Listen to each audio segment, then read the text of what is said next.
All right, let's get right into it. I want you to forget everything you think you know about why the market moves. Seriously, forget all the patterns, the indicators, even the news headlines for a second.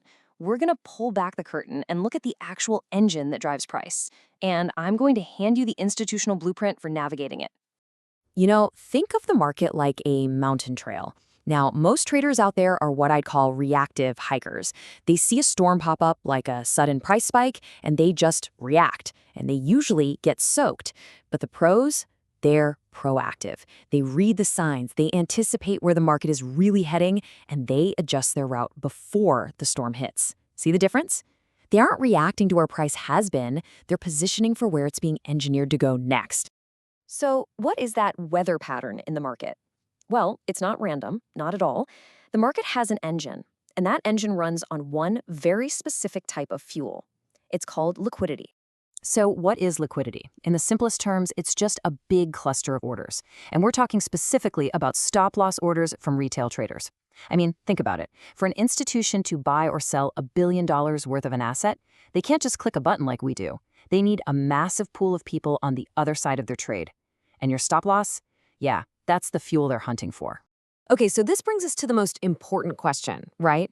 If all this liquidity is just sitting there in obvious places, like above recent highs and below recent lows, then who is actually designing the price moves to go out and grab it? The answer to that, well, that's what separates the entire retail mindset from the institutional one. It's almost like there are two completely different games being played on the exact same field. You've got retail traders playing one game, and then you have institutions, or smart money, playing an entirely different one, with a playbook you probably haven't seen. And here's the difference in a nutshell. The retail mindset, it's all driven by fear and greed. It's focused on chasing patterns and buying breakouts. But smart money, they're driven by two things: liquidity and market structure. They execute using a specific model you might have heard of: accumulation, where they quietly build a position; then manipulation, where they engineer a price move to grab all that liquidity; and finally, distribution, where they sell their position to the crowd. Even their risk management is totally different. Retail traders put their stops in the most obvious spots, while institutions place theirs based on where the traps have already been sprung. Let me give you a classic example of a trap. Some big bullish news drops. The average retail trader, full of FOMO, jumps in and buys the breakout instantly. And where do they put their stop loss? Right below the recent low, of course. So what does smart money do? They wait. They actually push the price down just enough to trigger all those stop losses, sweep up that tasty liquidity, and then they enter their own long positions at a much better price, riding the wave that they just created. And that right there is the core idea.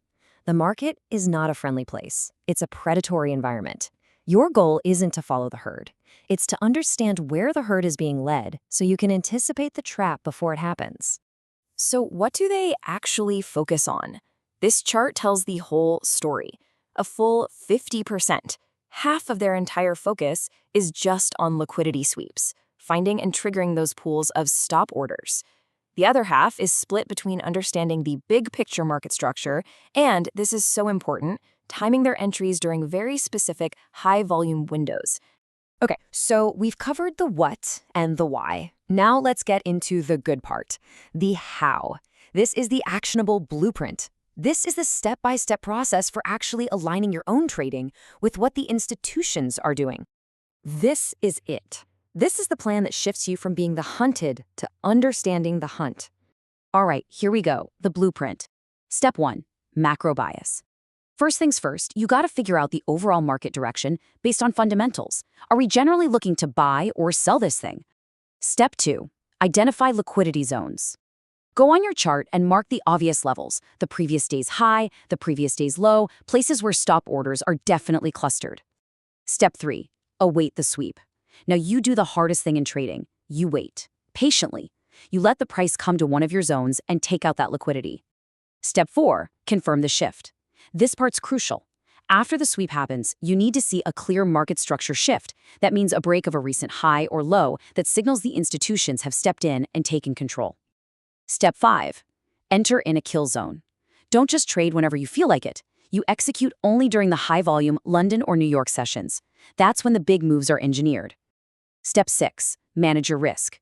You place your stop loss strategically, way beyond the trap, not where everyone else just got taken out.